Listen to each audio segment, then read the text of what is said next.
ચાલો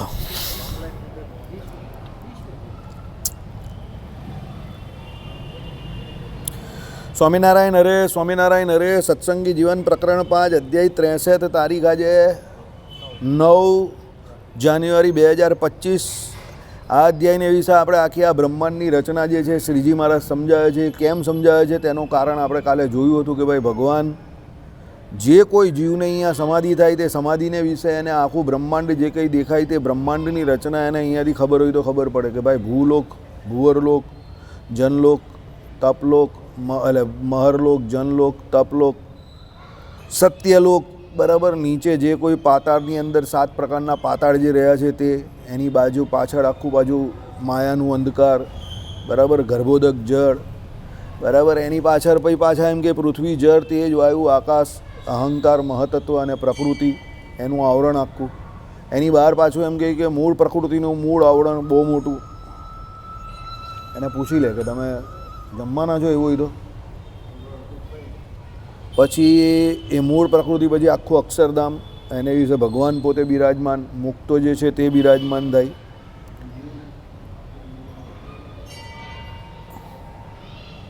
કાલે 11 છે કહી દેજે.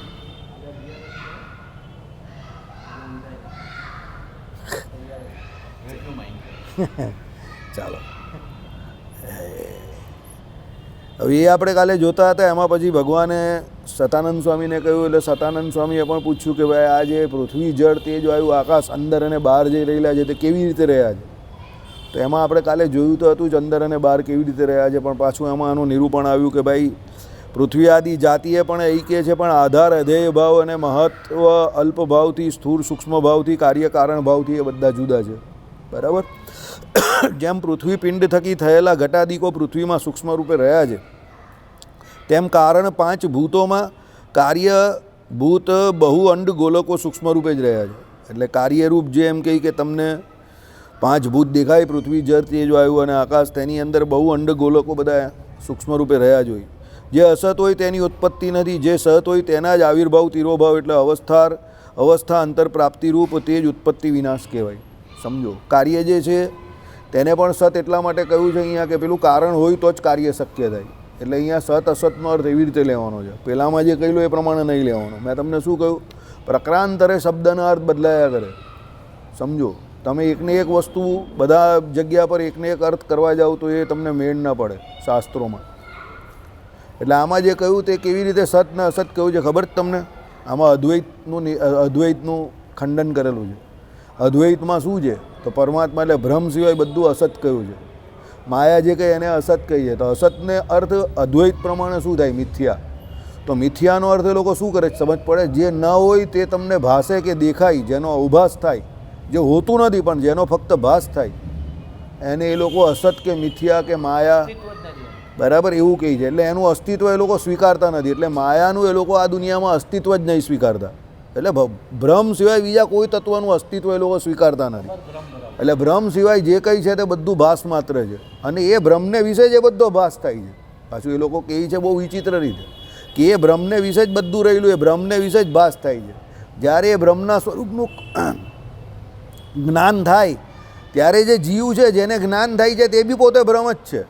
સમજો, પણ એ પોતે પોતાના સ્વરૂપને ભૂલી ગયો છે. અને જે માયા જે છે એના રૂપ જે અજ્ઞાન જે કહ્યું એને તે તો શું છે, આભાસ માત્ર છે. સમજો, બરાબર.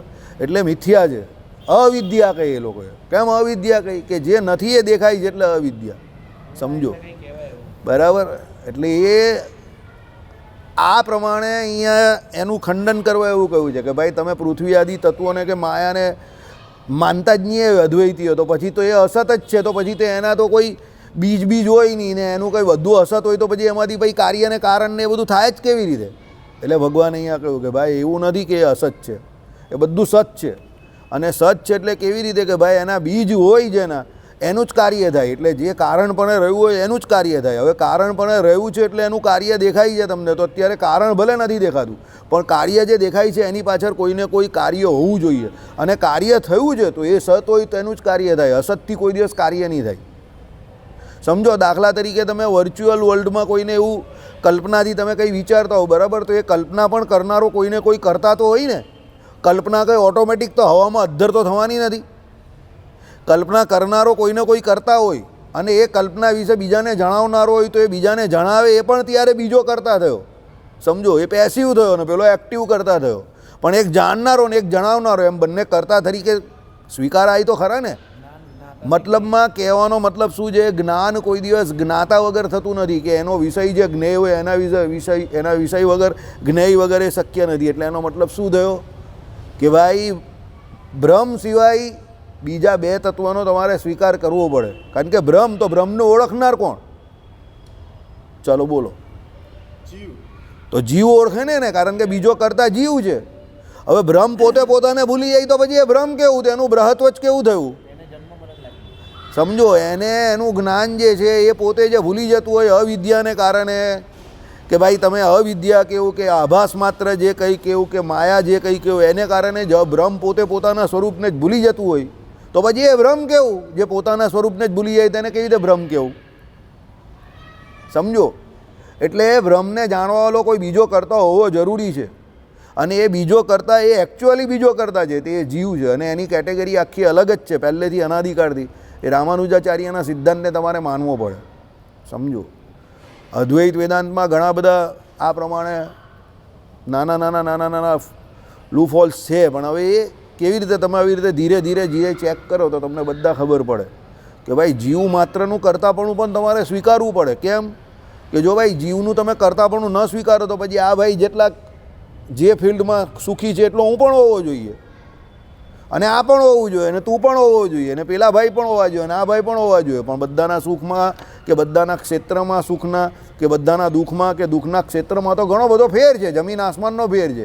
અરે બે ભાઈનું એક સરખું નથી હોતું તો એક જ કુટુંબમાં જન્મનારા ચાર ભાઈનું સરખું નથી હોતું તો બીજાની કા વાત કરવી?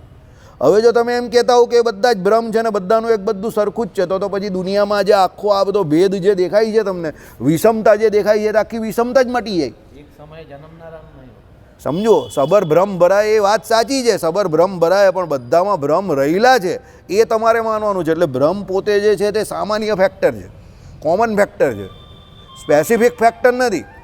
સ્પેસિફિક ફેક્ટર એટલે વિશિષ્ટ પ્રકારનું જે કારણ જે છે તે શું છે? તો એ જીવ અને એના કર્મો છે. એટલે જે જીવ જે પ્રમાણે કર્મ કરે એ પ્રમાણે જીવ બધા અલગ અલગ છે, જુદા જુદા, એટલે એ વિશિષ્ટ છે. પણ પરમાત્મા જે છે તે કોમન ફેક્ટર છે બધાની અંદર. તો એ કર્મ ફળ પ્રદાતા ઈશ્વર એક જ છે બધાની અંદર. એટલે એ કોઈ દિવસ વૈષમ્ય નૈર્ગુણ્ય કોઈની જોડે વિષમતા એ પરમાત્મા નહીં કરતા. એટલે એ ભગવાનને દરેક જગ્યા પર જોવાના છે એમ સંભાવ કેળવવાનો છે. પણ બધા જીવના કર્મો તો અનાદિકાળથી વિષમ જ છે. જીવ સ્વરૂપે કરીને બધા ભલે સરખા હોય પણ એના કર્મ વિષમ છે, બધાના જુદા જુદા કર્મ છે. હવે એના જુદા જુદા કર્મ પ્રમાણે એ બધાને જુદા જુદા કર્મ પ્રમાણે એનું ફળ આપનારો કોઈ એવો ન્યુટ્રલ વ્યક્તિ તો પાવરફુલ જોઈએ ને, સામર્થ્યવાન. તે કોણ છે? તો એ ભગવાન છે. અને એ પાછા કેવા હોવા જોઈએ? સામર્થ્યવાનની સાથે કેવા હોવા જોઈએ? એને બધી એ ખબર હોવી જોઈએ ને કે આણે આ પ્રકારે કર્મ કરેલું જ તો એને આ પ્રમાણે એનું ફળ આપવાનું છે. તો એની સર્વજ્ઞતા જોઈએ, ત્રિકાળબાધિત સર્વજ્ઞતા જોઈએ, ભૂત ભવિષ્ય અને વર્તમાનની. તો એ પ્રમાણે એ નક્કી કરીને એ કામ કરી શકે ને. એટલે પરમાત્મા કર્મ ફળ પ્રદાતા તરીકે, બોસ તરીકે, સુપ્રીમ પાવર તરીકે અનાદિકાળથી છે એવું પણ તમારે સ્વીકારવું પડે. એટલે એક કરતા છે કોણ? પરમાત્મા. એક જે છે તે કર્મ ફળ પ્રદાતા તરીકે કરતા છે, અને એક કર્મ કરવાનું છે એ પ્રમાણે કરતા છે. એમ કરીને જીવ જે છે તે બંનેને તમારે સ્વીકારવા પડે. હવે તમે એમ કહો કે ભાઈ એ જીવ જે છે તે ભગવાન જેવો ચેતન જ છે તો પછી એ ભગવાનની વિરુદ્ધ કે શાસ્ત્રની વિરુદ્ધ કેમ ચાલતો હોય? એને પણ જાણપણું તો રહેલું જ છે, તો એ ભાઈ શાસ્ત્ર વિરુદ્ધ કેમ જાય? એ એની અંદર રહેલા પરમાત્મા જે છે એને જાણતો હોય તો એની વિરુદ્ધ કેમ ચાલે? તો એના માટે તમારે ત્રીજું તત્વ જે છે તે માયા, એનો સ્વીકાર કરવો પડે કે એ માયા જે છે એના આકર્ષણને કારણે એ ભગવાનની જ શક્તિ છે. અને એને કારણે આ લીલા વિભૂતિમાં જીવ જે છે તે માયારૂપી અજ્ઞાનને કારણે પોતે પોતાના સ્વરૂપને, ભગવાનના સ્વરૂપને ભૂલીને પેલા માયાવર્તી થઈને, માયાને અનુવર્તી થઈને, માયાને વશ થઈને પાપરૂપ જે કોઈ કર્મનું આચરણ કરે છે એના ફળરૂપ એને ભગવાન જે કર્મ ફળ પ્રદાતા ઈશ્વર જે છે તે આ બધી સજા આપે છે. એટલે ત્રીજું તત્વ પણ તમારે સ્વીકારવું પડે. એટલે ત્રણ જે છે તત્વ તે આપણે ત્યાં કેવા માનેલા છે? સત માનેલા છે. હવે સમજ પડી? જીવ, ઈશ્વર ને માયા ત્રણ તત્વ અનાદિ છે તે આ પ્રમાણે અનાદિ છે કે ત્રણ તત્વ સત્ય છે. એમાંથી એક પણ મિથ્યા નથી, કે એમાંથી એક પણ એવું અવિદ્યાવાળું નથી, કે એમાંથી એક પણ એવું નથી કે તમે એને એમ કહી શકો કે ભાઈ એના વગર ચાલે એવું છે. ચાલે એવું કોઈના વગર નથી. આમ તો મુખ્ય તત્વ ભલે ભગવાન છે, સમજો, પણ માયા અને જીવને પણ તમારે ગૌણ તત્વ તરીકે તો સ્વીકારવા જ પડે. બરાબર? કેમ સ્વીકારવા પડે? કે ભાઈ એ પરમાત્મા જે છે તે આ લોકો એકમેવ અદ્વિતીયમ બ્રહ્મ અને પછી એકોહમ બહુશ્યામ પ્રજાએ, એટલે એ બ્રહ્મ જ એક એવા ભગવાન જ બહુરૂપે થયા. તો બહુરૂપે એટલે એ ભગવાન થોડા થયા છે. જો એ બહુરૂપે ભગવાન જ થયા હોય તો કા બધાને એક સરખું સુખ હોય, કા બધાને એક સરખું દુઃખ હોય? એવું તો છે નહીં. બહુરૂપે એટલે પોતાના નિયંત્રણથી બહુરૂપે કયા, પોતાની સ્વતંત્રતાથી બહુરૂપે થયા. બાકી બહુરૂપે થયા કોણ? જીવ હતા, જે માયાના ગર્ભમાં ઓલરેડી હતા જ. એ જીવોને ભગવાને સૃષ્ટિકાળે પ્રલયકાળમાં જે જીવો પોતાના કર્મે સહિત માયાના ગર્ભમાં ગયા હતા, પરમેશ્વરની ઈચ્છાથી જ ગયા હતા. એ બધા પરમેશ્વરની ઈચ્છાથી પાછા બહાર આવે છે, એટલે ભગવાન એને બહાર કાઢે છે. એટલે એ પ્રલયકાળમાં એ બધા અંદર માયાના ગર્ભમાં હતા અને ભગવાન એકલા હતા. એટલે એવું ભગવાને વિચારે છે કે એકો હમ બહુશ્યામ પ્રજાએ, કે એક એવો હું બહુરૂપે થાઉં. એનો મતલબ એવો નથી કે જીવ ન હતા, હતા, માયાના ગર્ભમાં હતા. સમજો? એટલે એ બધાને ઉત્પત્તિ કાળે પાછા બહાર કાઢ્યા. અને બહાર કાઢ્યા ત્યારે પણ ભગવાન તેની સાથે જ છે. અને પ્રલયકાળમાં માયાના ગર્ભમાં એ જળ અવસ્થામાં હતા ત્યારે પણ ભગવાન એની સાથે હતા. સમજો? અને પ્રલય થયો ત્યારે પણ, અને સ્થિતિકાળમાં પણ અત્યારે ભગવાન એની જીવની સાથે ને સાથે જ રહી છે. કેમ?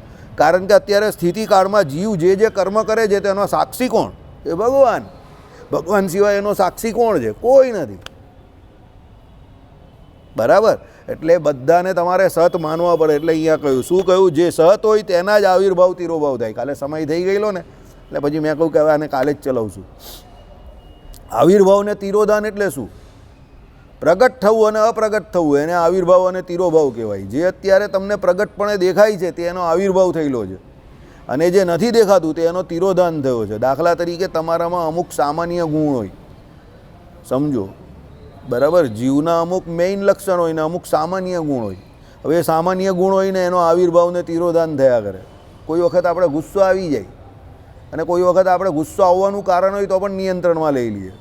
સમજો? હવે ગુસ્સો આવી ગયો અને તિરોધાન પામી ગયો પાછો. તે આવ્યો ક્યારે, ગયો ક્યારે? તે આવિર્ભાવ અને તિરોધાન થયો એનો. આવ્યો ત્યારે આવિર્ભાવ થયો એ ગુસ્સાનો, અને ગયો ત્યારે એનું તિરોધાન થઈ ગયો. બરાબર? સમજ પડી ગઈ? એટલે આપણા આ પ્રમાણે અહીંયા કહ્યું છે કે ભાઈ અવસ્થા અંતર છે. બરાબર? એકચ્યુઅલી તો આમાં અવસ્થાનો અર્થ બીજો લેવાનો છે, પણ આ તમને એકદમ સાદું ઉદાહરણ મેં આપ્યું, એકદમ દેશી ઉદાહરણ. આ ઉદાહરણ એકચ્યુઅલી ન અપાય, ટેકનિકલી ન અપાય. બરાબર? ચાલો. તે જ ઉત્પત્તિ વિનાશ કહે છે. ઘટાદિક કાર્ય પણ પ્રથમ ન હતું, છે ને? ઘટાદિક જે કાર્ય થયું તે પહેલાં ન હતું, તે પછી થયું એમ પણ નથી. કિંતુ મૃતિકા પિંડમાં સૂક્ષ્મ રૂપે રહેલા જ પ્રાદુર્ભાવે છે. ઘટાદિક કાર્ય પહેલાં ન હતું એ વાત સાચી છે, પણ એ પાછળથી થયું એવું પણ નથી. તો કેવી રીતે? કિંતુ મૃતિકા પિંડમાં સૂક્ષ્મ રૂપે રહેલા જ પ્રાદુર્ભાવે છે. એટલે માટીના જે કોઈ પિંડની અંદર સૂક્ષ્મ રૂપે જે કોઈ બીજ હતા, કાલે આપણે વાત કરેલી કે વડલો એમને એમ નહીં થયો.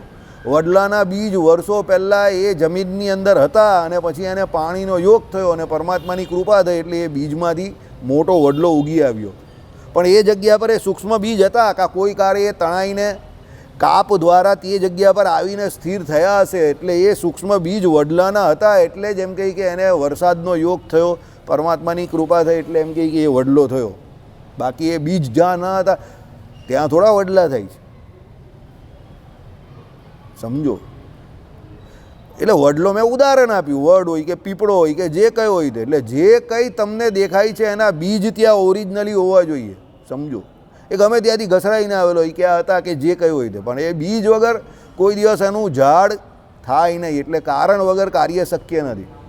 હવે એ કારણ કંઈ હોતો, એ કાર્ય કંઈ સીધું નહીં થઈ ગયું. એ કારણ ત્યાં ઓલરેડી હતું જ, અજ્ઞાત અવસ્થામાં હતું. અજ્ઞાત અવસ્થામાં કેમ? કારણ કે બીજ રૂપે હતું એટલે દેખાતું નહીં હતું. પણ જ્યારે એ મોટા વૃક્ષ રૂપે થયું એટલે આપણે જાણકારીમાં આવ્યું, એટલે આપણી જ્ઞાત અવસ્થામાં આવ્યું. એટલે આપણે એને કહીએ કે ભાઈ આ વડલો અહીંયા છે, પેલા વડલા પાસે જવાનું. ગામોમાં રહેતા હોય તો શું કહી, ચાલે વડલા પાસે મળશું સવારે. તો એ વડલા પાસે મળીએ એટલે શું? એનો મતલબ શું થયો? એ આખા ગામમાં સૌથી વધારે જાણીતું સ્થળ છે, એટલે બધા કે વડલા પાસે મળશું એમ. સમજો? પણ જ્યારે કોઈ સમયે ત્યાં વડ ન હતું, 1000 વર્ષ પહેલાં. સમજો ત્યાં વડ ન હતું તો શું હતું, તો વડનું બીજ ગમે ત્યાંથી ત્યાં આવ્યું હશે કે અંદર હતું, અને પછી કોઈ કાપમાં કે કોઈ જે કંઈ પાણી આવેલી હોય, રેલ આવેલી હોય, એની સાથે જે કંઈ બીજ તણાઈને આવ્યા હશે તો એ પ્રમાણે તણાઈને આવ્યું હશે, અને પછી એ જમીનમાં એ એક કોઈ જગ્યા પર સ્થિર થયું અને પછી એ ઉગ્યું ત્યાં. પણ એનું કારણ ગમે ત્યાંથી હતું, આવ્યું કંઈ હતું ખરું એમ, એ કારણ વગર એ કાર્ય શક્ય નહીં થતું. સમજો બરાબર. ચાલો, તેમ પ્રથમથી સૂક્ષ્મ રૂપે રહેલું બ્રહ્માંડ પણ પ્રાદુર્ભાવે છે. એમ બ્રહ્માંડ પણ આખું પહેલેથી હતું જ. દેવતાઓ પણ બધા હોય જ છે, બધા ખાલી પોતપોતાની જગ્યા લે, સ્થાન બધાના હોય જ છે. સરકાર બદલાયા કરે. સરકાર કેમ બદલાય? જે પક્ષ જીતે એની સરકાર બનાવે. પોસ્ટ નથી બદલાતી. વડાપ્રધાન મનમોહન સિંહ હતા કે વડાપ્રધાન મોદી સાહેબ છે કે કાલે કોઈ ત્રીજો આવશે, પણ આવવાના કોઈ બી વડાપ્રધાન ને એ કોઈ મિક્સ સરકાર ચલાવતું હોય કે કોઈ એક ચલાવતું હોય કે ગમે તે હોય, પણ વડાપ્રધાનની પોસ્ટ તો એ રહેવાની જ છે. વ્યક્તિ બદલાયા કરે. સમજો. એમ બ્રહ્માંડ જે છે તે તો સૂક્ષ્મ રૂપે હતું, તે જ સ્થૂળ રૂપે તમને દેખાય. તો આ રીતે આ કારણ કાર્યનો આધાર, આધેય ભાવ અને સૂક્ષ્મ સ્થૂળ ભેદ વર્તે છે. જેમ સમુદ્ર તરંગોના આધારભૂત છે તેમ મહાભૂતો અંડોના આધારભૂત છે. એટલે જે મહાભૂત જે કંઈ તમને અત્યારે દેખાય છે તો એના નાના નાના બીજરૂપ જે ઈંડા, અંડ એટલે તે હોય તો જ એ દેખાય. સમુદ્ર પ્રકૃતિ છે અને તરંગો વિકૃતિ છે. સમુદ્ર જે છે તે આખો પ્રકૃતિ છે. સમજો. અને એની જે તરંગો ઉઠે છે તે વિકૃતિ છે. વિકૃતિનો આશ્રય પ્રકૃતિ છે. સમજો. એની વિકૃતિ જે છે એનો આશ્રય જ પ્રકૃતિ છે. ઘણા લોકો વિકૃત હોય તો શું હોય, એ પ્રકૃતિએ કરીને જ વિકૃત હોય. સમજી ગયા? ચાલો, આ વિકૃતિ પણ કાંઈ અપૂર્વ નથી. પ્રકૃતિ રૂપે જે રહેલી હતી તે જ વિલક્ષણ આકૃતિથી પ્રાદુર્ભાવતા વિકૃતિ રૂપે પ્રાદુર્ભાવે છે. એ કંઈ પ્રકૃતિ રૂપ વિકૃતિનો આશ્રય પ્રકૃતિ જ છે. સમજો. એટલે દાખલા તરીકે કોઈ સ્વભાવથી વિકૃત છે તો એ વિકૃત કેમ છે, તો એની પ્રકૃતિ એવી છે એટલે એ વિકૃત છે. બધા એવા નથી હોતા. બરાબર. એટલે શું કહ્યું, વિકૃતિનો આશ્રય પણ એ પ્રકૃતિ જ છે. આ વિકૃતિ કાંઈ વિકૃતિ પણ કાંઈ અપૂર્વ નથી, એટલે પહેલેથી નથી હોતી. શું કહ્યું, પ્રકૃતિ રૂપે જે રહેલી હતી તે જ, એટલે જે ઓરિજિનલ પ્રકૃતિ રૂપે હતી એની જ વિલક્ષણ, એટલે બીજી એક આકૃતિ થઈ એના દ્વારા એમ કે પ્રાદુર્ભાવ તો એ વિકૃતિ રૂપે પ્રાદુર્ભાવી. સમજો. એ કેવી રીતે તમને કહું, મૂળ પુરુષ અને મૂળ માયા ઓલરેડી અક્ષરધામમાં હતા, અને એ પછી ભગવાને જ્યારે સંકલ્પ કર્યો તો એ મૂળ પુરુષ અને મૂળ માયા દ્વારા જ મહતત્વ અને અહંકાર, એટલે પ્રકૃતિ પુરુષ, પ્રધાન પુરુષ ને પછી મહતત્વ અને અહંકાર નામના પહેલાં ફળ થયા. તો એ જે વિકૃતિ થવા માંડી, પહેલાં તો સમસ્તી સૃષ્ટિ જે પછી વ્યસ્તિમાંથી એકમાંથી એક બધું જે નીકળતું થયું, વિકૃતિ એટલે એની આકૃતિમાં જે ફેરફાર થયા, બરાબર, પરિવર્તન જે થયા તે કેમાં થયા, તો ઓરિજિનલ પેલામાં ફેરફાર થઈ શકતો હોય તો જ થાય. કારણ કે મૂળ એ પ્રકૃતિ હતી ને, મૂળ માયા એટલે એને શું કહ્યું, પ્રકૃતિ. તો એ મૂળ પ્રકૃતિ હતી ને એમાં વિકૃતિ થઈ એટલે એના આકારમાં ફેરફાર થયો એટલે શક્યતા થઈ. સ્ત્રી હોય તે પહેલાં નાની હોય ત્યારે એના ઘરમાં દીકરી કહેવાય, પછી એના ઘરે જાય એટલે એના પતિને પરણે એટલે એ પત્ની થઈ ગઈ, ને પછી એને છોકરા એટલે એ માતા થઈ ગઈ. પણ ઓરિજિનલી એ સ્ત્રી હતી તો એ બધું શક્ય થયું ને. સમજો. એટલે પ્રકૃતિએ કરીને સ્ત્રી છે તો પછી એનામાં જે અલગ અલગ પ્રકારના ચેન્જીસ થયા આકૃતિમાં, એને કારણે એના નામ બદલાયા. પણ મૂળ એનામાં એ વસ્તુ હતી કે ભાઈ એ ચેન્જેબલ એન્ટિટી એનામાં ઓલરેડી હાજર હતી, તો એ પહેલાં દીકરી રૂપે, પછી પત્ની રૂપે, અને પછી માતા રૂપે થઈ. સમજો. પછી દાદી રૂપે એ જ હશે. પણ મૂળ એ જે પ્રકૃતિ જે છે એના પ્રમાણે એ બધા એના આકાર બદલાતા ગયા. વિકૃતિનો અર્થ અહીંયા નેગેટિવલી નહીં લેવાનો. વિકૃતિ એટલે વિલક્ષણ પ્રકારની આકૃતિ, એટલે પરિવર્તન જે થયો તે ચેન્જેબલ એન્ટિટી, કે આપણે કહીએ ભાઈ ફેરફાર થાય એવી વસ્તુ. એમ અવસ્થા અંતર જે કહીએ ને એ પ્રમાણે, આપણી ઉંમરમાં જે પ્રમાણે અવસ્થા અંતર થયું એ પ્રમાણે, કે ભાઈ અત્યારે હું તમને વૃદ્ધ દેખાઉં એનો મતલબ એવો 100% કે હું કોઈ કાળે જુવાનો હતો, કે ભાઈ આના અત્યારે બધા વાળ સફેદ દેખાય તો એનો મતલબ એવો 100% કે કોઈ કાળે એના વાળ સફેદ નહીં હતા, બધા કાળા હતા. પણ એ જે એની પ્રકૃતિ, વાળ જે છે તે પ્રકૃતિની નિશાની છે, તો વાળ એને હતા એટલે એ પ્રકૃતિમાં વાળ છે એટલે વાળ હતા. પણ હવે એ ચેન્જ થઈને અત્યારે સફેદ થઈ ગયા, કાલે ઉઠીને એ વાળ બધા ઝડી પણ જાય. સમજો. બરાબર. ચાલો,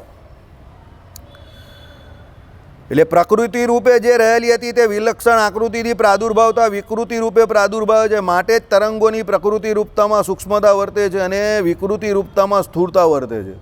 સમજો, તરંગ જે છે એની પ્રકૃતિ રૂપતામાં સૂક્ષ્મતા, બરાબર, એટલે એની જે ઓરિજિનલ પ્રકૃતિ જે છે તે સૂક્ષ્મ છે અને વિકૃતિ રૂપતામાં સ્થૂળતા છે. વિકૃત જ્યારે થાય એ તરંગોને બહુ મોટા મોટા ઉછળે ત્યારે એકદમ સ્થૂળ દેખાય. જાપાનમાં પેલો સુનામી આવેલો ને, અત્યારે પણ પેલો વિડીયો બતાવે છે તો બધા ભાગાભાગી કરતા હતા ને, રેસ્ટોરન્ટમાંથી લોકો ભાગેલા, ધમાધમ જે મોજા ઉછળેલા, કારણ કે એ એકદમ સ્થૂળ હતા, એ વિકૃતિ હતી.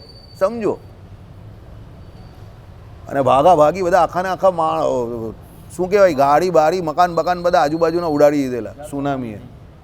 કેટલા લોકો ભાગાભાગી કરી નાખ્યા, બધા ત્યાં એક્સરસાઇઝ કરતા હતા, બધા વિચારતા હતા, અને પછી ભાગમ ભાગે ભાગા થઈ ગયું. બધા 10 મિનિટમાં તો બધું હતું નહીં હતું એવું થઈ ગયું. બરાબર, ચાલો. અને આધાર આધેયતા છે અથવા કારણોની મહત્તા પરિમાણથી છે, તેથી તે થકી અલ્પતા કાર્યની છે. જેમ પૃથ્વી થકી અલ્પ ઘટાદિક છે, પૃથ્વી તો ઘટાદિક થકી મોટી છે. તરંગો સમુદ્રથી અલ્પ છે, સમુદ્ર તો તરંગો થકી મોટો છે. એમનો આધાર આધેય ભાવ તો સ્પષ્ટ છે. એ રીતે મહાભૂતો અને તેના કાર્યભૂત અંડજાતનું જાણી લેવું.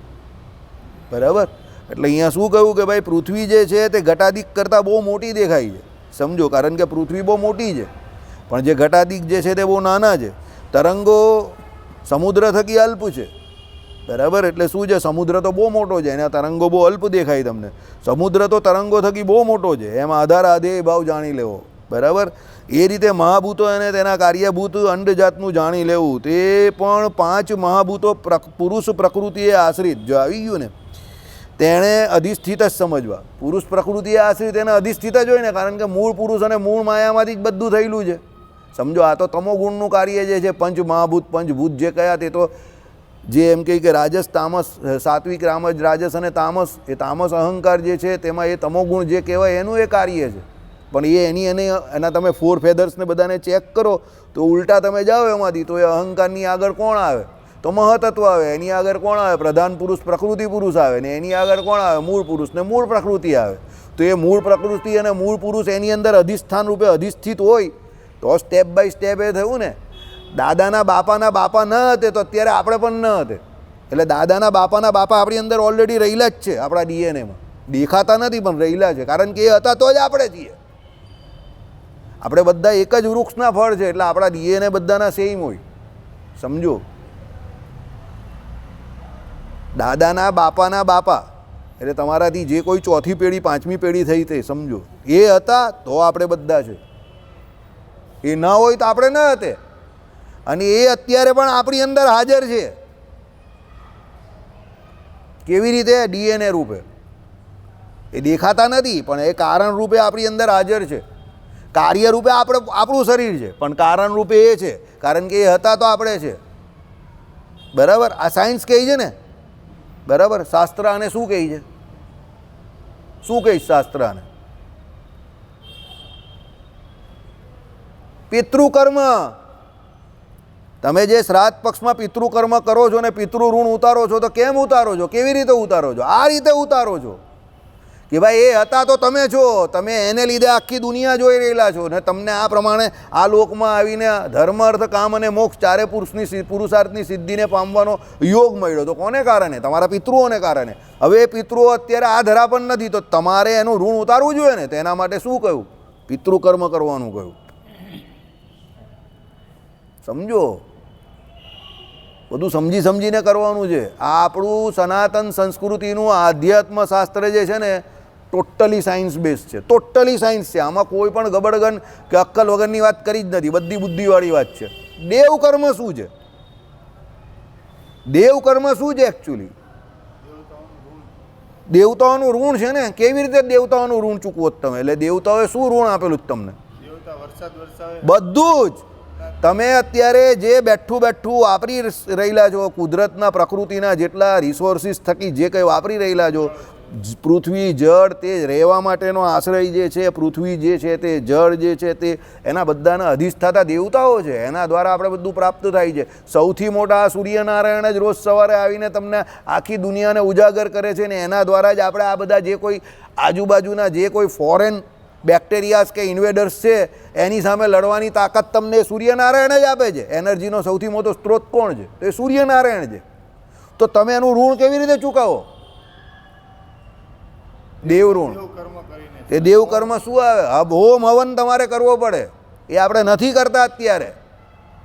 બરાબર? એટલે પછી આધ્યાત્મ, આધિભૂત અને આધિદૈવિક એ 3 પ્રકારની શું આવે? ઉપાધિ આવે. તે આધિદૈવિક ઉપાધિ કેમ આવે? આવી રીતે આવે. બરાબર? પછી કહે કે રેલ આવી ગઈ, આટલા લોકો મરી ગયા. અરે તો ફકીર મોહમ્મદ, તું રેલ આવે ને, અનાવૃષ્ટિ થાય, અતિવૃષ્ટિ થાય ને, દેવતાઓને રાજી કરવા પડે ને, દેવ કર્મ કરવું પડે. તે આપણે કરતા નથી. આપણે તો ફેન્સી થઈ ગયા, બધું ભૂલી ગયા. સમજો, આપણે જ નાના હતા તો બધા એરિયલવાળા જે કોઈ છોકરા આપણી સ્કૂલમાં આવતા હોય તેની આપણે મસ્કરી નહીં કરતા હતા. આપણે આપણી જ વાત કરીએ. એકચ્યુઅલી શું હતું? હકીકત શું હતી? એ લોકો સાચા હતા, આપણે અજ્ઞાની હતા એટલે આપણે એની મસ્કરી કરતા હતા. હવે આજે તમને ખબર પડી ને કે એ લોકો સાચા હતા, આપણે ખોટા હતા. એમ અત્યારે આપણે પણ જે લોકો જોતા હશે તે એવી રીતે જ જોતા હશે એ નજરે, પણ એ લોકો ખોટા છે, કારણ કે એ લોકોને શાસ્ત્રની એ બાબતની જાણકારી નથી. એટલે દેવ કર્મ છે, દેવ ઋણ છે, એ દેવ કર્મ તમે જે કરો એના દ્વારા તમે ચૂકવી રહ્યા છો. પિતૃકર્મ દ્વારા પિતૃ ઋણ ચૂકવી રહ્યા છો. તે શું છે? તો આ છે કે કારણ રૂપે આપણી અંદર આપણા પૂર્વજો રહેલા છે. એમ આમાં કારણ રૂપે બધું પ્રકૃતિમાં રહેલું જ છે. એ બધું કાર્ય રૂપે દેખાય તમને. તમે એ કાર્ય જે છે એનો અનુભવ કરો છો, એટલે તમે એ કારણને જોયું નથી એટલે સ્વીકારવા તૈયાર નથી. પણ એ કારણ હોય તો ખરું જ ને. તમે આજે દાદાને જોયેલા હતા તો તમે કહો ને કે ભાઈ ના, મારા દાદા હતા, અમે જોયેલા. પણ દાદાના બાપાને ન જોયેલા એનો મતલબ એવો થોડો કહેવાય કે હતા જ નહીં. એ તો જોયા નહીં હોય એટલે થોડું નહીં હોય, એ તો હોય ને. એ તમારા બાપુજીએ જોયા હોય એમને. સમજો, આઈડિયા આવી ગયો? એમ પેલો પ્રકૃતિ પુરુષ અને મૂળ પુરુષ અને પ્રકૃતિ પુરુષ આપણા જોયામાં નથી આવતા, પણ પૃથ્વી જળ તેજ વાયુ આકાશ જોયામાં આવે છે. એટલે આપણે કહીએ કે ભાઈ એ તો હાચા દેખાય જ્યારે, પણ એ હાચા તો પેલા બી હાચા જ હોય ને, તો એમાંથી એ થયા ને. આઈડિયા આવી ગયો? શાસ્ત્રીજીની ભાષા બહુ અઘરી હોય એટલે સમજવી અઘરી પડે, એટલે એને દેશી ભાષામાં આવી રીતે જ સમજાવાય અને આવી રીતે જ સમજાય. આપણાથી સમજાવાય કરતાં આવી રીતે સમજી શકાય.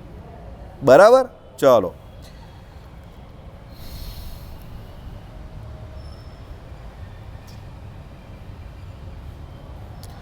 તેણે અધિષ્ઠિત, કેમ કે તે બંનેનો યોગ થતા જ તદ દ્વારા એટલે પંચ મહાભૂત દ્વારા અંડો ઉપજે છે. પ્રથમ મહાભૂતો પછી અંડ, એવા ક્રમથી. એટલે એ સન્મતે જેમ લોકમાં મિથુનીભૂત અંડજ એટલે પક્ષીના સંયોગથી અંડો ઉત્પત્તિ થતી દેખાય છે, તેમ પ્રકૃતિ પુરુષ થકી પરમાત્માની માયા સંકલ્પથી જ પુરુષ પ્રકૃતિનો સંશ્લેષ થતાં મહાભૂત દ્વારા અંડની ઉત્પત્તિ થાય છે, અન્યથા નહીં. બરાબર? લોકમાં પણ શું હોય કે ભાઈ પશુ પક્ષી હોય અને એ એક ઈંડું મૂકે, પછી એ ઈંડાને સેવે ને એમાંથી પાછું બીજું પક્ષી થાય. પણ એ ઈંડું જે છે તેમાં જવાબદાર કોણ છે? તો પેલા પશુ પક્ષી જે કોઈ છે તે જવાબદાર છે ને. બરાબર? એટલે અહીંયા પણ શું કહે છે કે ભાઈ પહેલાં પ્રથમ મહાભૂતો અને પછી અંડ, એવા ક્રમથી. એટલે એ સન્મતે જેમ લોકમાં મિથુનીભૂત અંડજ પક્ષી, મિથુનીભૂત એટલે મૈથુનથી જે સૃષ્ટિ થતી હોય ને એને મિથુનીભૂત કહ્યું. અંડજ એટલે પક્ષી, કૌંસમાં શબ્દ છે. ના સંયોગથી અંડો ઉત્પત્તિ થાય છે. સમજો, એટલે એના સંયોગથી, એટલે બે મૈથુન કરવાવાળા પશુ પક્ષી હોય એનો સંયોગ થાય એટલે એ બંનેનું મિલન થાય, એના દ્વારા પછી ઈંડું બને. બરાબર? એ ઈંડામાંથી બીજું પક્ષી આવે. એટલે કોઈ એમ કહે ને કે પહેલાં ઈંડું કે મરઘી, અરે પહેલાં મરઘી જોઈ પછી જ ઈંડું આવે, એ કોઈ પ્રશ્ન જ નથી. એનો જવાબ આપી દીધો અહીંયા. બરાબર? તો પેલો કહે કે મરઘી કાથી થાય? ના, પહેલાં મરઘી હોય તો જ ઈંડું આવે. કારણ આપણા પાસે એ જવાબ છે કે પેલો મૂળ પુરુષ અને મૂળ માયા હતા જ પહેલેથી, તો જ આ બધું થયું એમ. હા, હવે સમજી ગયા? ચાલો. એટલે ના સંયોગથી અંડો ઉત્પત્તિ થાય છે, તેમ પ્રકૃતિ પુરુષ થકી પરમાત્માની માયા. પ્રકૃતિ અને પુરુષ એટલે મૂળ પુરુષ અને મૂળ પ્રકૃતિ, એનાથી પર કોણ? પરમાત્માની માયા જે કહી તે. આ પ્રકૃતિ પુરુષથી પર એટલે પેલા જે બીજું સ્ટેપ કહ્યું ને તે પ્રકૃતિ પુરુષ પ્રધાન પુરુષ જે કહ્યા ને, એ સેકન્ડ સ્ટેપ અવસ્થા ભેદ જે કહ્યો તે. એનાથી પર જે પરમાત્માની માયા એટલે સંકલ્પથી જ પુરુષ પ્રકૃતિનો સંશ્લેષ થતા, બરાબર, એટલે પુરુષ અને પ્રકૃતિ એ બંને ભેગા થયા, સંશ્લેષ થયો. મહાભૂત દ્વારા આ અંડની ઉત્પત્તિ થાય છે, અન્યથા નહીં. એટલે મહાભૂત જે છે એના દ્વારા આખું આ અંડ બ્રહ્માંડનું બને છે, બરાબર, અન્યથા નહીં. જેમ લોકમાં પક્ષીના ઈંડા મધ્યે જો આવી ગયું ને, પક્ષી દેહ કાળ શક્તિથી સમુદ્ભવે છે, તેમ તેવા બ્રહ્માંડને મધ્યે મહાભૂતોના અંશોથી પૃથ્વી આદિ કાર્યાત્મક પાંચ ભૂતો ઈશ્વર ઈચ્છાથી ઉદ્ભવે છે. એટલે શું કહ્યું, લોકમાં તમે જોવું હોય તો ઈંડા હોય, તે ઈંડા કેવી રીતે પેલા પશુ પક્ષી જે કોઈ હોય, સ્ત્રી અને પુરુષ, બરાબર, એની વચ્ચે ઈંડું હોય, અને પછી એ લોકો એમ કહે કે એ લોકોની કાળ શક્તિથી એમ કહે કે દેહ અને કાળ શક્તિથી સમુદ્ભવે, તેમ તેવા બ્રહ્માંડને મધ્યે, એટલે બ્રહ્માંડને મધ્યે શું છે, મહાભૂતોના અંશથી, એટલે મહાભૂત જે કોઈ છે એના અંશથી પૃથ્વી આદિ કાર્યાત્મક પાંચ ભૂતો જે છે તે ઈશ્વર ઈચ્છાથી ઉદ્ભવે છે. એટલે પંચ મહાભૂત, અને એનાથી પછી આ જે કાર્યાત્મક તમને અહીંયા જે દેખાય જ ને તે ઉદ્ભવે. મોટું હોય તે હોય તો તેમાંથી જ આ નાનું થાય પછી એમ.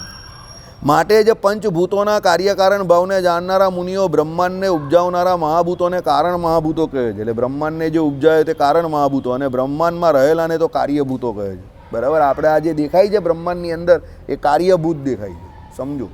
અત્યારે તમને આ જે બધું દેખાય છે પૃથ્વી, જળ, તેજ, વાયુ અને આકાશ, એ કાર્યરૂપ છે. પેલું જે મહાભૂત જે છે તે તો બહાર છે, બરાબર.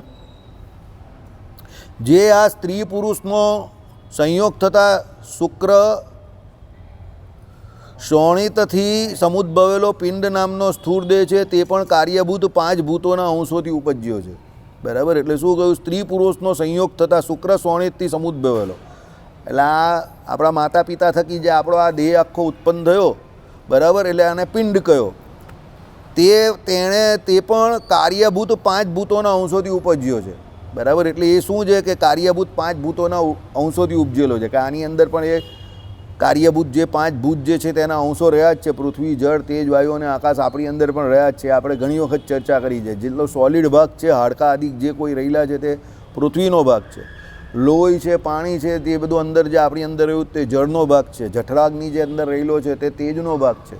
વાયુ, પાંચ પ્રકારના જે વાયુ અંદર આપણા શરીરની અંદર, આમ તો 10 કયા જે ઓરિજિનલી તો એક જ વાયુ છે, પણ એ 10 જગ્યા પર અલગ અલગ રીતે જે ઉપર નીચે થાય છે તે વાયુનો ભાગ છે, જેને આપણે પ્રાણવાયુ પણ કહીએ છીએ. જે પ્રાણવાયુ આપણે પ્રકૃતિમાંથી લઈએ છીએ અને બીજો કાર્બન ડાયોક્સાઇડ જે છે તે છોડીએ છીએ, બરાબર. અને એ પ્રાણવાયુ જે છે તે અંદર અંદર બધો વિચર્યા કરે છે, સમજો. અને છેલ્લે આકાશ, તો આ બધું જે કંઈ થાય એના માટે ખુલ્લો ભાગ જોઈએ, તે આકાશ જે છે તે પણ અંદર રહેલો જ છે, બરાબર. આ પ્રમાણે શું કહ્યું, પાંચ ભૂત જે છે તે પણ આપણા શરીરની અંદર કાર્યરૂપે રહેલા જ છે. એમને એમ કંઈ થતું નથી, કોઈ જાદુ નહીં થતું. There is no miracle in this world, સમજો. દુનિયામાં કોઈ જાદુ નહીં થતું. જે કંઈ કારણ રૂપે હોય ને એ જ કાર્યરૂપે થાય, સમજો. પરમાત્મા પણ કોઈ જાદુ જાણી જોઈને કરતા નથી. લોકો જે એવું વિચારે કે ભગવાનનું ભજન કરીશ ને મારી જિંદગીમાં જાદુ થઈ જશે, તો એમ કોઈ જાદુ બાદુ થાય. એ મૂર્ખ લોકો છે કે એવી ખોટી ખોટી આશા રાખીને આખી જિંદગી કાઢી નાખે, બરાબર. લાઈફમાં કોઈ મિરાકલ નથી હોતું, નો જાદુ. જે કોઈ જાદુ તમને દેખાડતો હોય એ પણ તમારી નજરનો ધોખો છે. નજરનો ધોખો એટલે તમે સમજો, કેવી રીતે સમજાવું તમને, મૂર્ખ બનાવવાનો ધંધો છે અવિદ્યા એ કરીને, બરાબર. એકચ્યુઅલી એવું થતું નથી, પણ એ લોકો એવું કરીને બતાવે, તમને ભ્રમ ઉપજાવે, તમારા જ્ઞાનને વિશે ભ્રમ ઉપજાવે તમને, બરાબર. એટલે નજર કા ધોખા, એ લોકો એવું કહે. એકચ્યુઅલી કંઈ એવું હોતું નથી. આ કેલાલને આ બધા જે જાદુ કરતા હતા તે શું કરે, તમને એ લોકો એક પ્રકારની એવી વિદ્યા હોય જેનાથી શું કરી લે, તમારું આખું જે મન જે છે તે ખેંચી લે એના તરફ, બરાબર. એટલે એ મનનો ધોકો છે તમારો, બરાબર. એટલે એ જે કંઈ કરે તે તમે બધું માની લો, આ જ કરો, બરાબર. ચાલો, તેમાં દેહમાં જે કાઠિન્ય સ્વભાવ, અન્ય દ્રવતા, દ્રવ્યાદિકના જળાદિક આશ્રયભૂત દેખાય છે તે પૃથ્વીના અંશ છે. આવી ગયું કાઠિન્ય સ્વભાવ એટલે શું છે કે ભાઈ અન્ય દ્રવતા એટલે દ્રવ્યાદિકના આશ્રયભૂત દેખાય છે. એટલે કોના, જળાદિકના આશ્રયભૂત દેખાય છે. એટલે પાણી જે છે એના આશ્રયભૂત દેખાય, લોહી જે છે એના આશ્રય. આપણું શરીર જે છે કોના આધારે રહેલું, આ બધું હાડકા જે છે તે બધા રહેલા જ ને, આ બધું સમજો. અને એની અંદર જ બધું લોહી ને બધું વહે છે ને, બરાબર. બધું એની અંદર જ છે, બધું. ચામડી તો પછી બહાર છે, મૂળ જે બધા હાડકા છે તે બેઝ છે, સમજો. કાઠિન્ય સ્વભાવ છે, બરાબર. તે પૃથ્વીનો અંશ છે, બધો પૃથ્વીનો અંશ. આ બધો પૃથ્વીનો અંશ કહેવાય. આ બધો જેટલો કઠણ ભાગ થયો ને આ બધો પૃથ્વીનો ભાગ. તમે જ્યાં જ્યાં આમ દબાવો ને આ બધું નીચે બધું કડક કડક જે લાગે ને એ બધો પૃથ્વીનો ભાગ. બરાબર. ચાલો, જે દ્રવ્ય વિભાગ છે તે જળનો અંશ છે. બીજું જે બધું તમને દ્રવ્ય લાગે, દાખલા તરીકે થૂકો તો અંદરથી જે પાણી નીકળે, બરાબર, પરસેવો આપણે જે જળતો હોય તે, શરીરની અંદર તો બધું પાણી રહેલું જ છે. બરાબર. કોઈને કંઈ વાગે ને ત્યારે કંઈ લોહી બોહી નીકળે, આ બધું જે કંઈ થાય તે બધું દ્રવ્ય જે કહેવાય અંદર. એટલે દ્રવ ભાગ જે કયો દ્રવ્ય ભાગ તે જળનો અંશ છે. જે ઉનાસ જણાય છે તે તેજનો અંશ છે.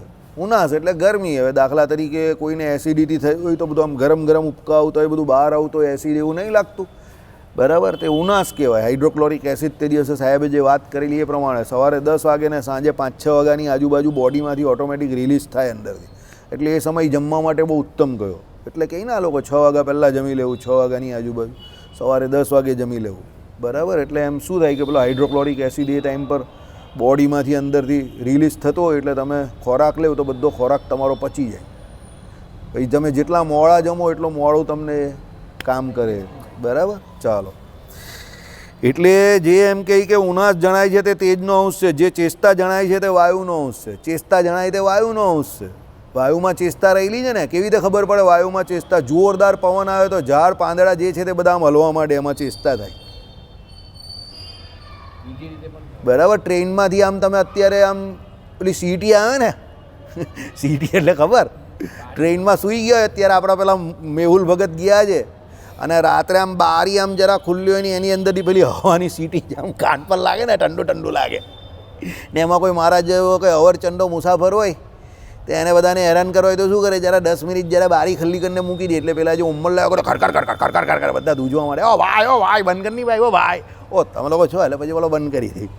બરાબર. કોઈ બહુ વાત કરતા હોય ને અમે લોકો આમાં જેવા આવું કરે, જરા 10 મિનિટ બારી ખોલ નાખતો એટલે બોલો ખડખડ ધૂજવા માંડે. એટલે શાંતિથી સૂઈ જાય પછી કાકા. બરાબર. એને બિચારાને તાવ ચડી જાય. પછી કહેવાનું કાકા ઉપર એને સૂઈ જાઓ, તમને તાવ આવી ગયો છે. એટલે પછી સૂઈ જાય. એટલે શાંત. એને એમ કહેવાય નહીં તો એ ઝઘડે કે મને વાત કેમ નહીં કરવા દેતા. બારી ખોલ નાખવાની જરા હોય ઠંડીમાં. એટલે જરા જોરદાર હવા આવે ને એટલે કાકો લેરકી લઈ કાકા ઉપર જઈને ઊંઘી જાવ. એટલે ઊંઘી જાય એટલે તમને શાંતિ. બરાબર. હા, ચાલો. એટલે એ વાયુનો અંશ છે.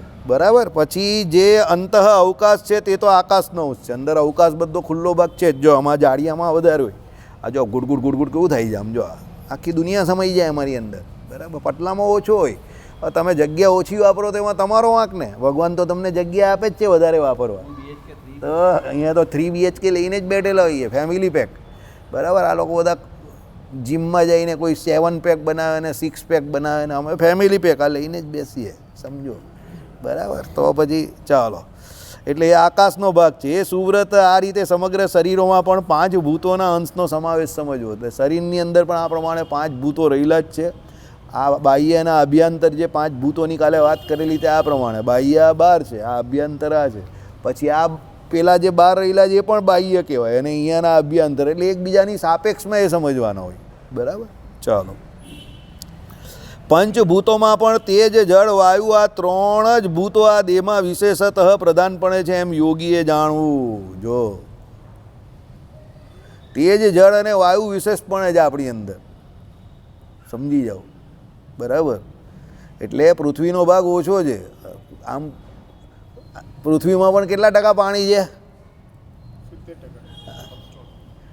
75% ઉપર પાણી છે. સમજો 79% આજુબાજુ કહી જાય લોકો. બરાબર. અને પૃથ્વી તો પછી બહુ ઓછી છે. સમજી ગયા. એટલે પૃથ્વી પર પણ આટલું પાણી છે. એટલે પાણીનું પ્રમાણ વધારે છે. બરાબર. શરીરને પણ ટકવા માટે પાણીનું પ્રમાણ વધારે જોઈએ. સાહેબે આગળ એક વિડીયો મોકલેલો કે તમે પાણી ઓછું પીવો તો આ તમારા બધા મસલ જે હોય ને તે મસલ બધા લબડી જાય અને પછી લાંબી ઉંમરે 75-80 વર્ષની ઉંમરે કામ કરતાં બંધ થઈ જાય, હાવ શિથિલ થઈ જાય. અને એને ચલાવવા માટે રેગ્યુલર તમારે રોજનું એમ કે 2-5 લીટર પાણી પીવું પડે રેગ્યુલરલી. બરાબર. એટલે પાણી જે છે એની આપણા શરીરને સૌથી વધારે જરૂર છે. કારણ કે એનો મેઇન જે આધાર છે એ પાણી છે. ડાયરિયા થઈ જાય કોઈને, કોલેરા થતો હતો તો પહેલાં છોકરાઓ બહુ મરી જતા હતા. જ્યારે સાહેબ હતા ત્યારે જ એક વખત કોલેરા ફાટી નીકળેલો, બહુ ખતરનાક. મસ્કરી હોસ્પિટલમાં લાઈનો લાગતી હતી અમે નાના હતા ને ત્યારે. અને બધાને પેલા મ્યુનિસિપાલિટીમાંથી પેલો એક પાવડર આવ્યા અને એ ORS કા ગોલ અને એને પાણીમાં નાખીને પીવાનો હતો. બહુ ટેસ્ટ એટલે ટેસ્ટલેસ જ આવે. શું સરકારનો તો કંઈ ટેસ્ટી નહીં આવે. ઇલેક્ટ્રલ પાવડર ને એ બધું હતું FDCનો, એ બહુ ચાલતો હતો ત્યારે. સાહેબને ખબર હોય FDCનો ઇલેક્ટ્રલ પાવડર બહુ ચાલતો હતો, ધૂમ વેચાતો હતો. બરાબર. એ શું કે પાણી તમારું વોટર બેલેન્સ છે તે શરીરમાં રાખી મૂકે એમ. ડાયરિયા થાય એટલે પેશન્ટ નાના છોકરા હોય તો અમારો એક પીડિયાટ્રિશિયન હતા, એક ઓળખીતા. એ કે હાલો છોકરો આવે ને ડાયરિયા વાળો તો મને બહુ બીક લાગે. મારા એક ઓળખીતા પીડિયાટ્રિશિયન હતા, એ મને કહે કે છોકરો આવે ને એ ઇમરજન્સીમાં હોય ને તો એમ કહે કે પછી જય સ્વામિનારાયણ. છોકરી હોય ને તો બચી જાય. છોકરો બચાવવો બહુ અઘરો પડે ને પછી હોસ્પિટલમાં રડારોડ થઈ જાય. કોઈનો બી છોકરો મરે એટલે પેલો એના બાપને પણ પેલો લાવેલો જે એ પોઝિશનમાં એટલે હોસ્પિટલનો વાંક તો ખોટો જ કાઢતો હોય. બરાબર. ડૉક્ટર તો પ્રયત્ન તો કરે જ ને, સમજો. બરાબર. બિપિન દેસાઈ સાહેબ હતા, એની હોસ્પિટલમાં બધા ગરીબ માણસો જ આવતા હતા, ચિલ્ડ્રન હોસ્પિટલમાં. બિપિન દેસાઈ સાહેબ તો ભાગ્યે જ છેલ્લે છેલ્લે જોતા હતા, પણ બધાને ટ્રીટમેન્ટ તો એક સરખી જ આપે ને, એના માટે તો બધા પેશન્ટ એક સરખા. બરાબર. ચાલો, એટલે તેજ, જળ અને વાયુ આ ત્રણ ભૂતો જ દેહમાં વિશેષતઃ પ્રધાનપણે વર્તે છે એમ યોગીઓએ જાણવું. તેમાં ત્રણમાં પણ વાયુ મુખ્ય છે. વાયુની સત્તાથી જ તેજ જળની સત્તા છે. વાયુ પાછો મુખ્ય છે અંદર, એનાથી એમ કે તેજ અને જળની સત્તા છે. બરાબર. કારણ કે શું છે, વાયુ ઓક્સિજન ઘટી ગયેલો ને બધાને, ઘટતો હતો એટલે પેલો જોયા જ કરે, બધાને ઓક્સિમીટર પકડાવી દીધેલું ને. બરાબર. 2 મહિના પછી પાછી ભગવાન ન કરે એવી પરિસ્થિતિ થાય ને આપણો સત્સંગ આમને આમ ચાલુ રહે એવી ભગવાનને પ્રાર્થના કરજો. કારણ કે આ ચીનવાળો હારો એટલો સસ્પિશિયસ છે ને કે એનું કાયમ પિક્ચર આવે ને બહુ બીક લાગે. ત્યારે પણ ડિસેમ્બર મહિનામાં જ એનું કોરોનાનું પિક્ચર ખુલેલું ને આપણે ત્યાં માર્ચ એપ્રિલમાં આવી ગયેલું. બરાબર. અત્યારે પણ મને એ જ ભય છે કે હાલું આ બધું શાંતિથી હમણાં માંડ જામેલું છે, સત્યાનાશ જાય ચીનવાળાનું. બરાબર. ને આ પાછો ડિસેમ્બર મહિનામાં જ આવેલો છે. હા, એ છે ને એમાં એ કંઈ ને કંઈ એમાં છે ને પોલિટિકલ છે, એ પણ કંઈ નેશનલ નહીં પણ ઇન્ટરનેશનલ પોલિટિક્સ છે એ પણ કંઈ. હવે ખબર નહીં, હવે ડરાવવા માટે છે કે ઓરિજિનલ છે, રામ જાણે ભગવાન જાણે. હા, આવી એટલે જ ને કે એ બહુ સારી વાત નથી આ. બરાબર. હવે એમાં શું છે, એ શરૂઆત અત્યારે છોકરાઓથી થઈ જ ને, પછી ધીરે ધીરે એડલ્ટમાં પણ થશે. તમે સમજો, પછી બધા કામમાં આવી જાય ખોટા. ચાલો, હરી ઈચ્છા, બીજું તો શું કરવાનું. એટલે વાયુની સત્તાથી જે તેજ જળની સત્તા છે અને તેજ જળની સત્તાથી વાયુની સત્તા છે, તેમ એમ આ ત્રણેય તત્વો પરસ્પર આશ્રયવાળા જાણવા. બધા ત્રણને એકબીજાનું પરસ્પર આશ્રય જાણવો. એ તો આખું બોડી જે છે તે બધું એકબીજાના અંગો જે છે, બધી સિસ્ટમ જે છે તે બધા એકબીજાને આશરે જ ચાલે છે ને. હવે દાખલા તરીકે તમારો હાથ, તો ગરમ પાણી હોય ને તમે આંગળી બોળો એટલે મગજમાંથી ઉપર ઓર્ડર થાય કે આંગળી લઈ લે, દાજી જવાશે તો તરત કેવી આંગળી લઈ લે છે. એટલે મગજ અને હાથ બંને વચ્ચે કોઓર્ડિનેશન છે ને. આંગળી અને મગજ વચ્ચે ડિસ્ટન્સ તો બહુ મોટું છે, 3 ફૂટનું ડિસ્ટન્સ છે. તો બધું વાયરિંગ છે ને અંદર. એટલે આમ આંગળી બોળે એટલે તરત જ પેલો બહાર કાઢી નાખે, સમજો. પણ જેને પેરાલિસિસ થઈ ગયો હોય અને એ બાજુના અંગો કામ ન કરતા હોય, વાયરમાં ખામી આવી જાય તો પેલો બિચારો દાજી જાય તો પણ ખબર ન પડે. એવા પેશન્ટ હતા કે એક બાજુ પેરાલિસિસ થયો હોય ને ગરમ પાણીમાં પડેલો હોય ને બધા હાથમાં બધા ચબરખા પડી ગયા હોય, પછી આપણે એમ થાય કે બિચારો કેટલો દુઃખી થાય. પણ હવે શું કરવાના, એને ખબર જ નહીં પડે. કારણ કે સેન્સીસ બધા એના શું થઈ ગયા છે, ડાઉન થઈ ગયા છે, ફોલ થઈ ગયા છે, સમજો. એટલે એને ખબર નહીં પડતી બિચારાને. બરાબર. એટલે એ લોકો કોઓર્ડિનેશનમાં કામ કરે છે, પાર્ટનરશિપ કામ છે. બરાબર. આપણું શરીર જે છે તે આખું પાર્ટનરશિપથી કામ કરે છે. કોઈ આમ કરીને મારવા હોય એટલે તરત આપણે ખસી જઈએ, કેટલી ફ્રેક્શન ઓફ સેકન્ડમાં ખસી જઈએ છે. તે નિર્ણય કોણ લઈ છે? ઉપરથી મગજ લઈ જાય તરત કે ખસી જાવ, આગી જશે એટલે તરત આમ ખસી જઈએ. હવે એ તો ચેતાતંત્ર છે ને આ તો શરીર જે આ તો બધું સ્કેલેટલમાં આવે છે. તો એ આની અંદર કેમ, એટલે બધા વાયરિંગ બધું છે એટલે નિર્ણય તરત લઈ લે વાયરિંગ દ્વારા, સમજો. બરાબર. વાયરિંગ જેનું ઢીલું પડી જાય એનાથી એટલું જલ્દી ભગાય નહીં પછી, સમજી ગયા. એટલું હા હતા. હા, નોમિની કોર્ટમાં જજ હતા વન્સ અપોન એ ટાઈમ. હવે જજ હોય એટલે તો બુદ્ધિશાળી તો હોય ને, કંઈ આવ જાય એવા તો નહીં હોય ને.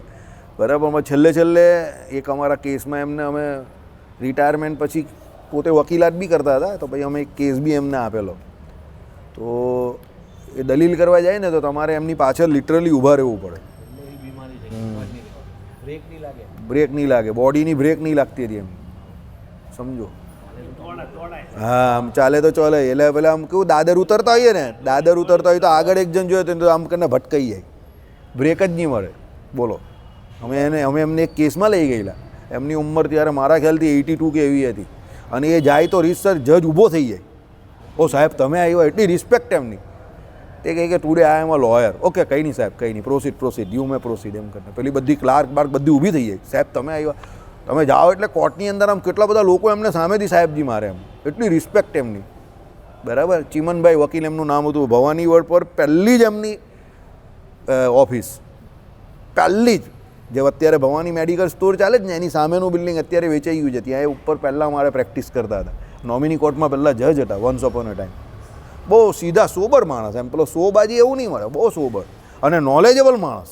નોલેજેબલ એટલે કોઈ બીજો કંઈ વકીલ આમ કરતો હોય ને લખતો હોય ને એમને બ્રીફ સમજાય ને, સંભળાય એટલે ખોટું લખે છે, બીજા રૂમમાંથી પણ બોલે એવું કાકા બોલે જ કંઈ.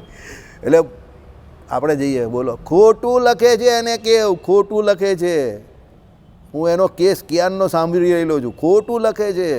જજ એની અરજી એક વખત વાંચશે ને કેસ જ નહીં એડમિટ થશે, રદ બાતલ કરી નાખશે. એટલું ધ્યાન એ કાકાનું. 79-80 વર્ષે પણ ખોટું લખે છે. અહીંયા આવો એમ કે બોલાવે. આ 2 વાક્યમાં સુધારા કરવા પડશે. જે આપણે એ કાકા તમે જ કરી આપો ને, હા બોલ પાછો ફરીથી બોલ. પછી આપણે બોલીએ એટલે હા આનું આમ કરી દે ચાલ, એટલે પછી કરાય. બરાબર. એટલે હોય પણ બિચારા એમને છેલ્લા આ પ્રમાણે ગોપાલભાઈએ કંઈ એવી તકલીફ થઈ ગયેલી. કોર્ટમાં જાય એટલે 2 માણસ પેલા હોય ને જુનિયર, તે આગળ ચાલે, એક પાછળ ચાલે, એ પ્રમાણે કાકાની બ્રેક જ નહીં લાગતી હતી. તો પણ એ ડિલિવર કરતા હતા, એમને જે કરવાનું હતું તે કહી દેતા હતા પાછા. એવું નહીં કે એમાં કોઈ તકલીફ. બરાબર.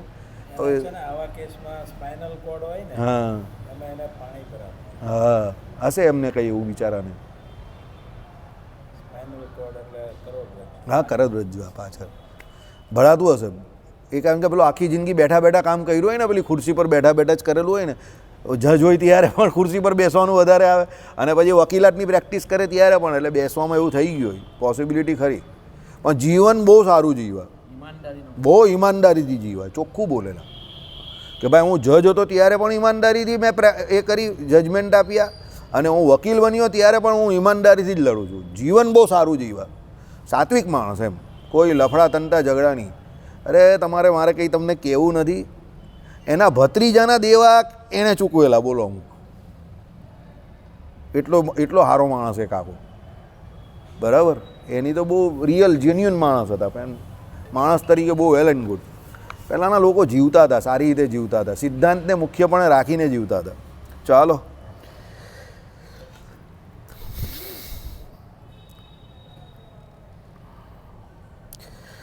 એમ આ ત્રણેય તત્વો પરસ્પર આશ્રયવાળા જાણવા એમની ક્રિયાને કહેતા હતા કે આ મુખ્યપણાને દ્રઢ કરે છે. આ જઠર એટલે આ જાઠર લખેલું છે, આપણે જઠર લખવું સમજવાનું. આ જઠર અગ્નિ રક્તાદી 6 કોષોમાં રહેલા રક્તાદી ધાતુઓને પકવતાને કરતો થકો દેહને ધારી રાખે છે. બરાબર. જળ વીર્ય રૂપે આ દેહની સ્થિતિમાં હેતુ છે. કેમ તો આ દેહ વીર્યથી રહે છે અને વીર્યનો ક્ષય થતાં નાશ થઈ જાય છે. બરાબર. એટલે આ જે પેલા 6 કોષો છે તે આપણે જોઈલા આગળ, કે આપણે જે કંઈ અનાજ લઈએ છીએ એ અનાજ જે છે એનો જે ડાયજેશન થાય જઠરાગ્નિ દ્વારા, એટલે એનું પાચન જે થાય એમાંથી આપણું લોહી બને. લોહીમાંથી પછી શું બને? આપણા શરીરની અંદર હાડકાં બને, એની વચ્ચે મજ્જા બને, અને પછી છેક છેલ્લે એમ કહે કે એમાંથી શું બને? વીર્ય બને. એટલે આ 6 કોષો જે છે તેની અહીંયા વાત કરેલી છે. તમને ભાઈ આ 6 કોષો યાદ ના આવે ને, એટલે પહેલાં શરૂઆતમાં તે દિવસે સાહેબ આવેલા ત્યારે સાહેબે બોન મેરો વિશે જે સમજાવેલું ને, તે 6 કોષો છે. એ શરીરનો આખો આધાર એ 6 કોષો ઉપર રહેલો છે. બરાબર. એમાં વીર્ય જે છે તે સૌથી મુખ્ય છે. બરાબર. ચાલો, એટલે એ 6 કોષોમાં રહેલા રક્તાદી ધાતુઓને પકવતા અને કરતો થકો દેહને ધારી રાખે છે. જળ વીર્ય રૂપે આ દેહની સ્થિતિમાં હેતુ છે. હવે જળ જે છે તે વીર્ય રૂપે, કારણ કે એક પુરુષના વીર્ય એટલે ભગવાને કહ્યું ને જળના બિંદુમાંથી આખા બીજા પુરુષનું બોડી બની જાય છે. એટલે તમે જો see the power of that water, એટલે એનું જે નાનું ટીપું જે છે જળનું બિંદુ, એમાંથી આખો હાલતો ચાલતો બીજો માણસ ઉદ્ભવી શકે છે, એમ ઉત્પત્તિ થઈ શકે છે, એટલો એનામાં પાવર છે. એટલે જળ જે રહ્યું છે આપણા શરીરમાં તે વીર્ય રૂપે રહેલું છે એમ. એટલે જળ વીર્ય રૂપે આ દેહની સ્થિતિમાં હેતુ છે. એટલે આ દેહની સ્થિતિ રાખવામાં સૌથી મોટો હેતુ એ છે.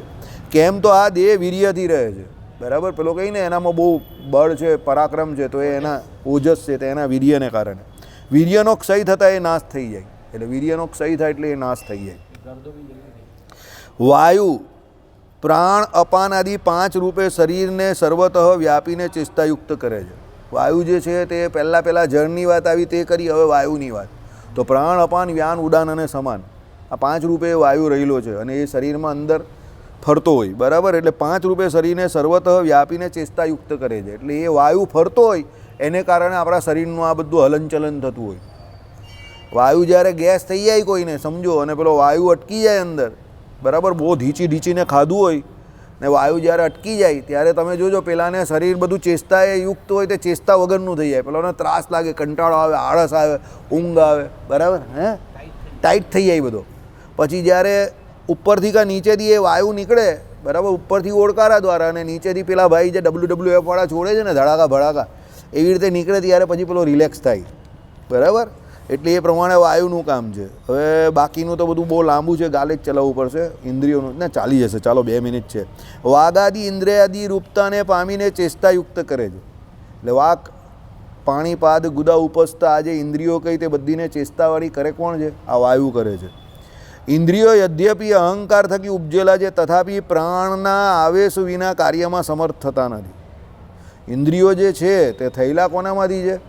અહંકારમાંથી ઉત્પન્ન થાય છે. સાત્વિક, રાજસ અને તામસ, એ 3 પ્રકારનો જે અહંકાર કયો એમાંથી ઇન્દ્રિયો થયા છે, બરાબર. પણ પ્રાણનો આવેશ વિના કાર્યમાં સમર્થ થતા નથી. જ્યાં સુધી પેલો પ્રાણ વાયુ અંદર ના હોય ત્યાં સુધી એ એનું કાર્ય કરી શકતા નથી. વાયુની બહુ જરૂર છે, બરાબર. આપણા પ્રાણવાયુ દ્વારા ઓક્સિજન જે જાય છે એના દ્વારા તો આપણું શરીર ચાલે છે. પ્રાણવાયુ લે તો બંધ થઈ જાય ઓક્સિજન, એટલે કામ પૂરું. જય સ્વામિનારાયણ, બરાબર. પ્રાણ અધિષ્ઠાન કરતાં જ કાર્ય કરવામાં સમર્થ થાય છે. તો પ્રાણ જ ઇન્દ્રિયાત્મના થઈને ચેષ્ટા કરાવે છે, એમ કહ્યું તે યુક્ત છે. એટલે કહેવાનો મતલબ શું છે? આ શરીરમાં મુખ્ય પ્રાણ છે. એ પ્રાણ જે છે તે આખા બોડીને હલનચલન કરતું, હાલતું ચાલતું રાખે છે. એટલે પ્રાણ જે છે તે ઇન્દ્રિય આત્માના થઈને ચેષ્ટા કરાવે છે. એટલે ઇન્દ્રિયોનો આત્મા થઈને એને ચેષ્ટા કરાવે છે. કોણ? પ્રાણ. એટલે પ્રાણ જે વાયુ જે છે તે શરીરમાં મુખ્ય પણ એટલે કયો છે, બરાબર. એક આખી એક પુરાણની વાર્તા પણ છે કે ભાઈ આખા શરીરને વિશે સૌથી મુખ્ય કોણ કહેવાય? પેલો કે આંખ કે હું, હાથ કે હું, બધા પોતપોતાના હિસાબે કહેતા હતા. એ લોકો વચ્ચે બહુ લડાઈ ઝઘડો થયો. પછી છેલ્લે પ્રાણવાયુ આવ્યો ને કે તમે બધા હોવ ને તો પણ ચાલે, એક વખત તમારામાંથી કોઈ એક ન હોય તો પણ બહુ વાંધો નહીં આવે, એના વગર ચાલી જાય. લોકો એક આંખ વગર જીવે છે, એક કાન વગર જીવે છે, બધું શક્ય છે. પણ જો હું ન હોઉં ને તો તમે બધા હોવ તો પણ નક્કામાં. આવું પ્રાણે કહી દીધું. એટલે પેલા બધા ઠંડા, હી ઇઝ રાઈટ, આગળ વધો. શ્રીપતિમ શ્રીધરમ સર્વદીય, એક પુરાણમાં વાર્તા જ આવી. શ્રી બહુ લાંબી વાર્તા છે, આપણે